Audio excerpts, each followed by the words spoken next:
10th Indian World Film Fest 2026. 2026. Hi, 10th Indian World Film Fest 2026. The idea of this film came from a need to tell our story. Ancestors who left India, crossed the ocean, and rebuilt life in Mauritius under the indenture system. A history that shaped Mauritius and many former British colonies. I also wanted to explore how the past lives beyond archives, through intergenerational transmission, the emotional weight of ancestry, and the resilience we inherit. That is why Rani in the present carries her land as memory. Women are at the center of this film, too often sidelined, whose labor, patience, and dignity sustain families then and now. This film is my tribute to sacrificers and the legacies they protect. Starting out, 3 roadblocks dominated. First was financing. The MFDC film grant provided essential partial support, but not the full budget.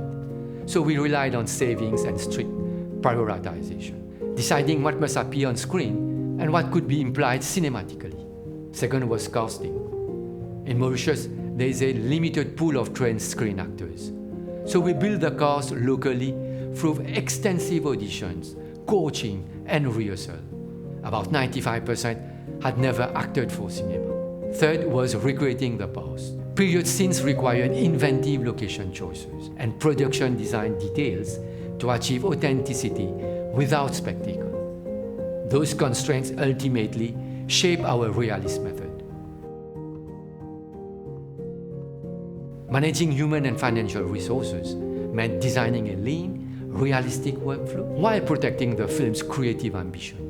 Financially, we treated the budget as an editorial tool. Every expense had to translate into screen value. We applied strict cost controls, prioritizing essentials like co-equipment, transport, key production design for period scenes, and post-production. We reduced waste by consolidating locations, scheduling tightly, and clustering the most resource-intensive scenes to limit expensive days. On the human side, budget constraints made team building challenging. So we formed a small, multi-skilled crew able to cover multiple functions and adapt quickly.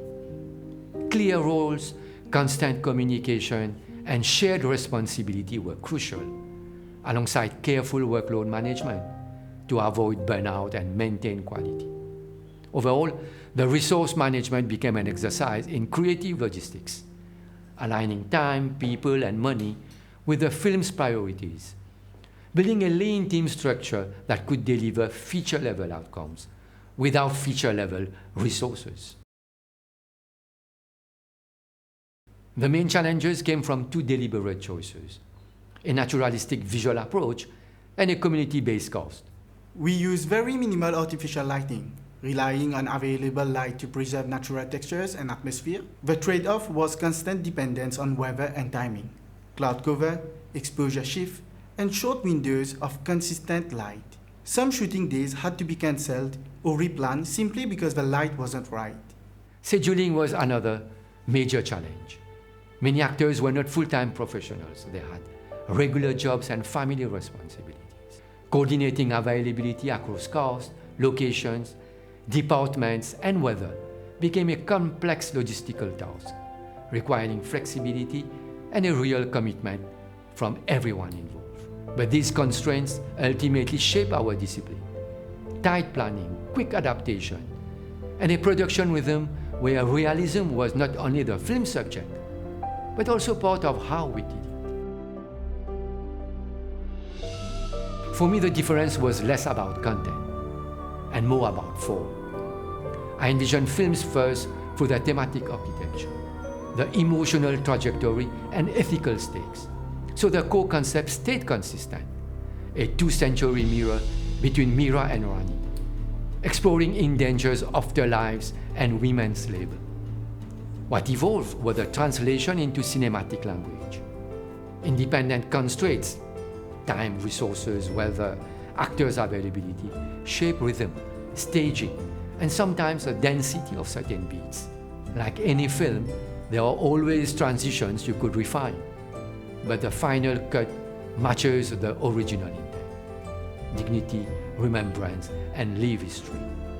It became less about illustrating history and more about experiencing its persistence. The primary target audience is the indentured diaspora: Mauritius, Natal in South Africa, the Caribbeans like Guyana, Trinidad, Suriname, Fiji, Réunion Island in the Indian Ocean, and India, especially Bihar and the UP. And the historical departure roads like Kolkata.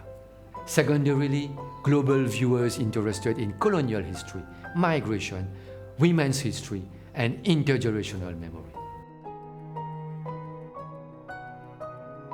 Our USP for this film? A rare, largely untold history, indenture, told through an intimate, accessible device. Two women across 2 centuries mirroring each other. It makes history felt through everyday life and women's labor, turning legacy into emotion and moral conflict rather than exposition. Our plan is festival-led promotion starting with the Indian World Film Festival 2026 to build visibility and press.